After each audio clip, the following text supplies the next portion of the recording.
Red Podcast, the marketing podcast for experts, coming to you from the Red Room in Nashville, Tennessee. David Hooper here.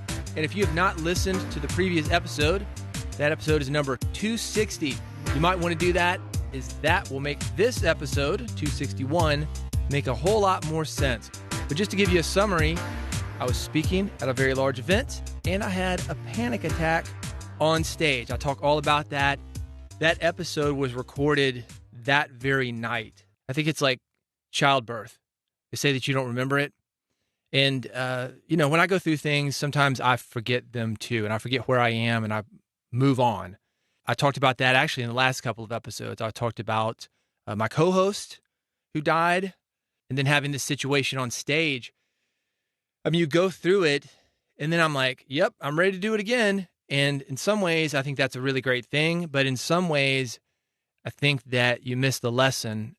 And when I got down to that conference, as soon as I could get my hands on a microphone and a recorder, I was like, I'm recording this because I want to be able to go back to this, recreate it, not from my current memory, but from the memory that I had that was a little bit closer to the event, and see what I can do to make sure that it doesn't happen again.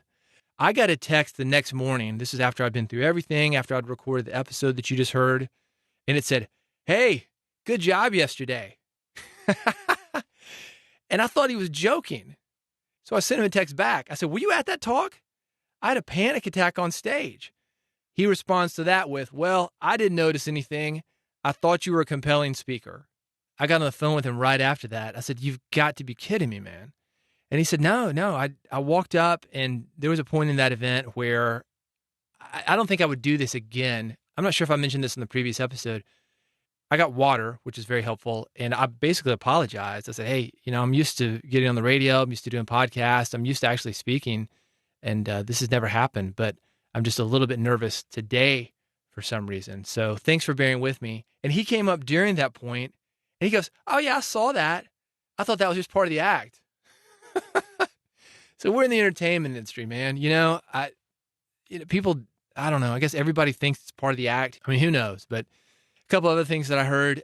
I reached out to a friend of mine immediately, and this is a guy who he probably gets $20,000 for every presentation that he does. He's booked solid. He's well known. And ironically, he recommended a book to me maybe 3 years ago called 10% Happier. And that's about a guy who was a television anchor, had a panic attack on stage, and then got into meditation. He knew I did yoga. He's like, "Yeah, check this out. I think you might think it's an interesting thing." Anyway, I told him about the setup, specifically the volume that I was up against, people listening to this presentation via headphones. You can listen to the previous episode if you want more on that. It was kind of a quirky place to give a speech. Told him about what happened, and here's what he replied. He said, "I've never been in a single speaking situation like that before. That's 100% unusual and not what you will find going forward at any other speaking gig." Then he says, "A few months ago, I felt like I was going to pass out on stage all of a sudden. I think it was the size of the opportunity. It got me so overwhelmed that I started feeling really dizzy, and I had to lean on a table for the rest of the speech. You know me, I love to walk around the whole time, but anchoring myself behind the table was the only way I knew how to get through it." I mentioned what happened to another friend. She also does a lot of presentations, some of them in very high pressure environments, kind of like a pass or fail thing. She's not going to get paid if she doesn't do what she says that she's going to do. And her thoughts on it is that it's very hard on the nervous system when you can't be yourself. And that was something that I thought about that you might want to keep in mind when doing your presentations, your podcast, whatever it is that you do. I was changing up a lot of things, worrying about the video that I was getting. I was worried about having a more polished presentation. My wife always tells me that she thinks I'm aloof, like I just don't give a fuck. And it's not that. I think it's just coming from, maybe it's the entertainment thing, kind of like the rock and roll thing. I started out as a musician, an industry where anything goes. I've literally been to office meetings where it's 10 a.m. and they're cracking open the beers. And if you don't have one, it's like people think there's something weird. So some of my industry experiences have been flipped on their head. And I guess I was just trying to go in, maybe trying to, polish it up, take it to a different level. My buddy that I mentioned, he's making about $20,000 a gig. This guy's super polished, and he can walk that walk. He can go into a corporate environment, No problems at all. Me, I guess we could just say, like, I'm not getting invited to the country club. You know what I mean? Some ways I like that. I think it's been good for my branding as an expert. It's like I can come in from this rock and roll business and I can be a little bit edgy, but not so edgy like the guys that are having beer at 10 a.m. in the morning. I don't do that. I don't drink at all. But anyway, it was a different experience for me. And I think I was playing somebody else's game, which is exactly what I tell people not to do. By the way, if you do not have my rules, my 11 rules, I've got them available in a toolkit that you can actually get now for free. If you go to bigpodcast.com/toolkit, I've got my 11 rules for being a successful expert, spreading your message specifically via podcasting, because that's what I focus on now. But it could be anything. If you don't have a podcast, it could be your book, it could be your blog, it could be your speaking engagements. Also got some stuff about social media templates, things that make it very easy for you to connect with your audience and spread your message. So if that sounds interesting to you, bigpodcast.com/toolkit. It's available there right now. You get my 11 rules, and that is one of them, which is to play your game. Right before I was ready to walk in the studio, I got an email from a doctor of psychology. It says, David, I listened to your podcast, and I came up with a few ideas that might help.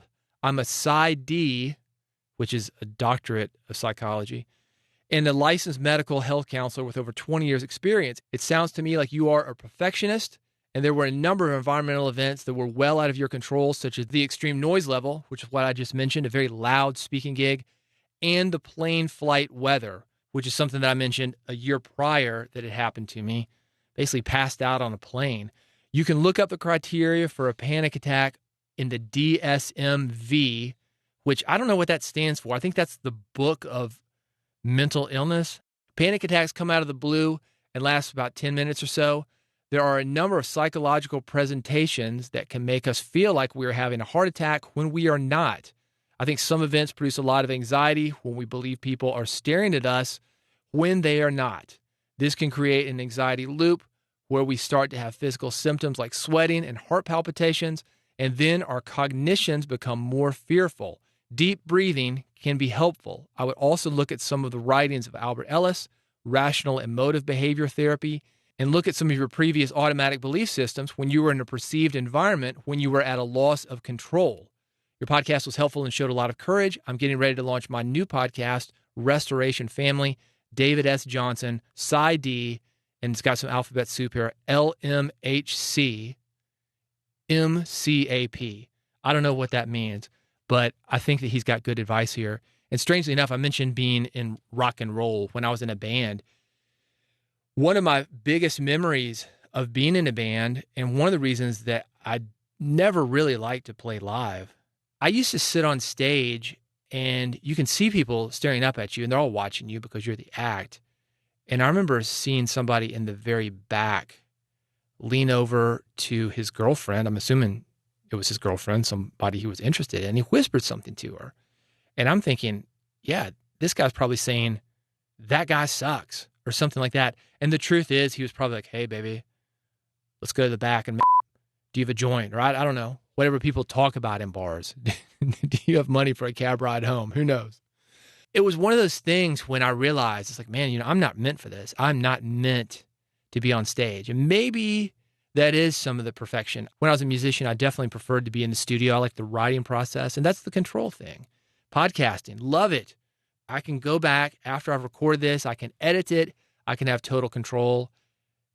It's my environment. I'm in charge.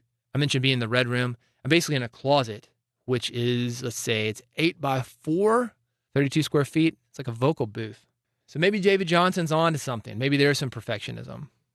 I've worked with a lot of people over the years in my music industry career. I've done film and television and authors, worked with a lot of authors, speakers, comics, people who are spreading a message. Basically, that's how I got into this. And there's almost always an element in the really accomplished people, not the beginners, not the guys who just rush in and like, yeah, man, put me on stage and then make an idiot out of themselves. But the guys that are really working it, the guys that have practiced, the guys that have taken time to formulate a message, there's always an element of nervousness. There's always an element of this isn't done. And there's an interesting story in the music industry, and I'm not going to mention, I am going to mention it. I'm going to mention the band name. I'm not going to tell you what the song was. These guys were working super hard on a record, and they were in the studio, and they weren't done yet. They didn't feel like they were done yet. And the engineer was in the studio after the band had gone, and they had just done a day of tracking. The producer came back in. Again, the band has gone, and he said, let's mix this thing down. We're done. He's like, no. The band is coming back tomorrow. No. It's done. That's what the producer said. And they mixed it down, and they sent it to the label, and it went on to become a number one hit. And that band is called Alabama. You might be familiar with them. They've got, 200 number one hits, 1 million number one hits. No, in all seriousness, I think they've got 40 or 50 number one hits. I mean, a huge, huge band. And these guys were killing it in the 80s. And they didn't think they were done. They've got that perfectionist thing. They want to come in and they want to tweak it. The producer knew they were done. And it wasn't just good enough. It was a good song. He knew people were going to respond to it. And he knew when to say when. The end. It is done. So they printed it. They shipped it. They put it to radio. And they sold a ton of copies. And as experts, we've got that thing too. I don't believe in the fire, ready, aim. We just throw a bunch of shit against the wall, see if it sticks. I'm not talking about that. But if we don't get our message out there, that message is not going to help people. An imperfect message, and again, not a sloppy one, it's one with a few imperfections, that's more likely to help people change lives, make you money, than a message that never gets out there.